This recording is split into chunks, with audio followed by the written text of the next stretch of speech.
তফসিল ঘোষণার আগে যে একটা তালিকা প্রকাশিত হবে সেই তালিকায় তাদেরকে ঢুকিয়ে ফেলবো, যদি আমরা এর মধ্যে তাদের তথ্য সংগ্রহ করতে পারি। দ্বিতীয় যে ক্যাটাগরি অফ ভোটার হবে তারা হচ্ছে এই বছরে যারা ভোটার হবেন, অর্থাৎ 2025 সালের 2রা জানুয়ারি থেকে 2026 সালের 1লা জানুয়ারি পর্যন্ত যারা 18 বছর বয়প্রাপ্ত হবেন তাদের ব্যাপারে বর্তমান আইন অনুযায়ী ভোটার নিবন্ধন আইন এর ধারা 3 বর্গীয় জ অনুযায়ী যোগ্যতার তারিখ হচ্ছে 1লা জানুয়ারি প্রতি বছর। তবে আমরা নির্বাচন কমিশন একটা নীতিগত সিদ্ধান্ত নিয়ে আলোচনা করেছি যে যদি দেখি যে একটা উল্লেখযোগ্য সংখ্যক ভোটার বয়প্রাপ্ত হয়ে গেছেন ভোটের আগে, তাহলে প্রয়োজনে অর্ডিন্যান্স জারি করে তাদেরকে ভোটার তালিকায় সন্নিবেশ করা যায় কিনা এই সম্ভাবনাটা আমরা যাচাই করে দেখব। তবে এটা এখনো পর্যন্ত নিশ্চিত নয়। তবে এটি নিশ্চিত যে যারা 18 বছর বয়প্রাপ্ত হয়ে গেছেন গতকালকে এবং যাদেরকে আমরা এই বাড়ি বাড়ি গিয়ে সন্নিবেশ করতে পারবো, তারা অতি আবশ্যকভাবে ভোটার তালিকায় সন্নিবেশিত হবেন। 17 বছরের একটা বিষয় আপনারা সামনে এনেছেন। জি, আমাদের মাননীয় প্রধান উপদেষ্টা মহোদয় তার ব্যক্তিগত একটি মত দিয়েছেন, আমরা শুনেছি সেটা। এটা নিয়ে আলাপ আলোচনা চলছে। এটা নিয়ে আমার মনে হয় আমাদের প্রধান নির্বাচন কমিশনার মহোদয় গত 2-3 দিন আগে কোন এক ইয়েতে সাংবাদিকদেরকে অলরেডি তুলে ধরেছেন। যদি এটা নিয়ে ভবিষ্যতে কোনো রাজনৈতিক মতৈক্য হয় এবং এই ধরনের কোনো সিদ্ধান্ত হয়, সংবিধানে কোনো পরিবর্তন আসে, আমরা সেই অনুযায়ী ব্যবস্থা নিব। হ্যাঁ, আমরা হয়তো কমিশনে বসে আলোচনা করতে হবে, সেই ক্ষেত্রে আমরা 1 বছরের তথ্য সংগ্রহ করব নাকি 2 বছরের তথ্য সংগ্রহ করবো, এটা সময়ই বলে দিবে। আমার মনে হয় শুদ্ধতার প্রশ্নটা আমি ইতিমধ্যে আমি তুলে ধরেছি। সাপ্লিমেন্টারি কারো কোনো যদি প্রশ্ন থাকে। সেটি হচ্ছে যে যেহেতু আপনি বলছেন যে অলরেডি ভোটার তালিকায় বিদেশি নাগরিক বা দ্বৈত নাগরিকতা মানে দ্বৈত ভোটার কথা বলছেন, আপনারা কি এক্সিস্টিং যারা ভোটার আছে তাদের তথ্য যাচাই করবেন কিনা? অবশ্যই করব। আমরা তো যখন তালিকাটা নিয়ে যাচ্ছি পুরো তালিকায় আমরা চেক করে দেখব।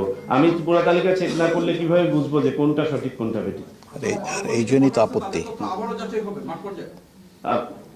শুধু আপনাকে ভাবতে হবে যে এটা কিন্তু একটা 360 ডিগ্রি অ্যাক্টিভিটিস। শুধুমাত্র নির্বাচন কমিশন নাই, আমরা তো আজকে তালিকা প্রকাশ করে দিচ্ছি, উদ্দেশ্যই হচ্ছে যেন এটার উপরে সবাই আপত্তি উপস্থাপন করতে পারে। সো ইন্ডিভিজুয়াল, আমাকে শেষ করতে দিন। ব্যক্তি ভোটার থেকে শুরু করে এলাকার সচেতন মানুষ এবং অপরাপর যারা আছেন তারা কিন্তু এই তালিকার উপর যে না এই নামটা ঠিক নাই আপত্তি করতে পারবেন। আর আমাদেরটা হচ্ছে লেয়ার 2, যে আমাদের সেকেন্ড লেয়ার, যে চূড়ান্ত ভোটার তালিকা প্রকাশ হয়ে গেল, তারপরেও তো আমি ভোটার তালিকা নিয়ে বাড়ি বাড়ি যাচ্ছি, গিয়ে আমরা চেক করে দেখবো এর পরেও আছে কিনা। হয়তো আমরা হ্যাঁ, জি বলেন।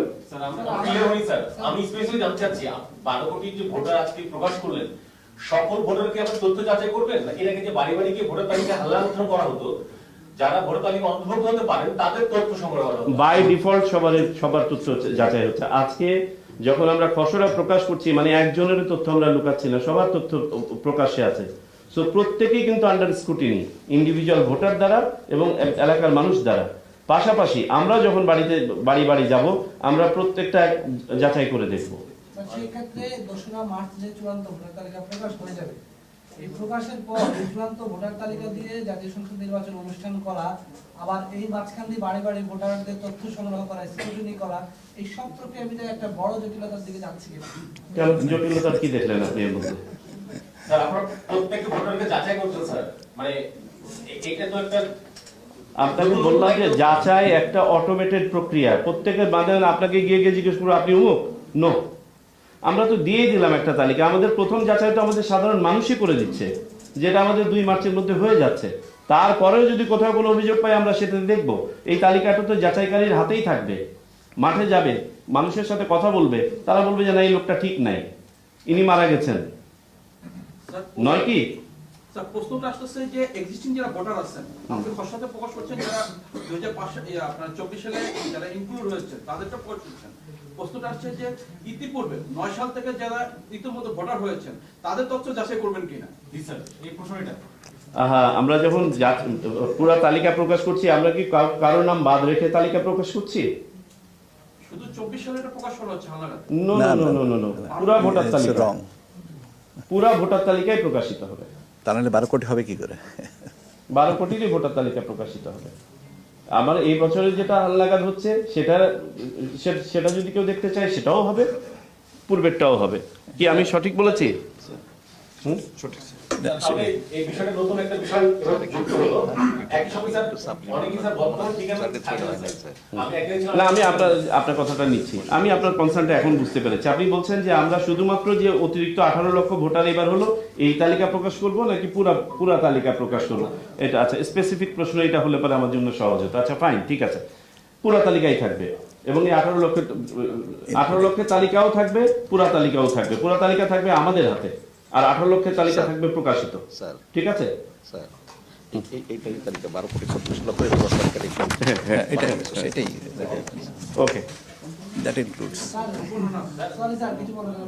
আমরা চাই আবার একটু ইয়ে করে না আচ্ছা, আপনারা বাকিটা ডিজিএনআইডির সাথে কথা বলবেন। এর বাইরেও যদি আপনাদের কোনো কিছু প্রশ্ন। না স্যার, আমরা কি বলতে পারি স্যার? হ্যাঁ, বলেন। আজকে যে খসড়া ভোটার তালিকা প্রকাশ করলেন স্যার, জি, প্রত্যেকের তথ্য হালনাগাদ করা হবে কিনা স্যার? না শুধু যে অতিরিক্ত ভোটার যুক্ত হয়েছে তাদের তথ্য আপনি করবেন। আচ্ছা আমি আপনাকে সিম্পল একটা জিনিস হ্যাঁ রাখেন, একটা করে বলি। সিম্পল একটা হাইপোথেসিস বলি।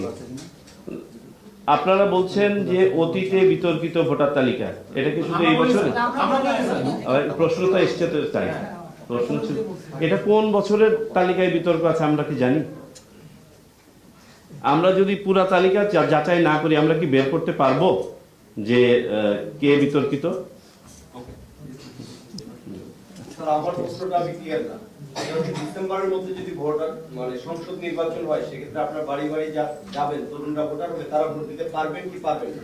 এটা ডিসেম্বরের মধ্যে যদি হয়, যেহেতু আইন অনুযায়ী আপনি আমি আপনার ক্লিয়ারলি উত্তর দিয়েছি, ভেঙে বলেছি, আবারও বলি।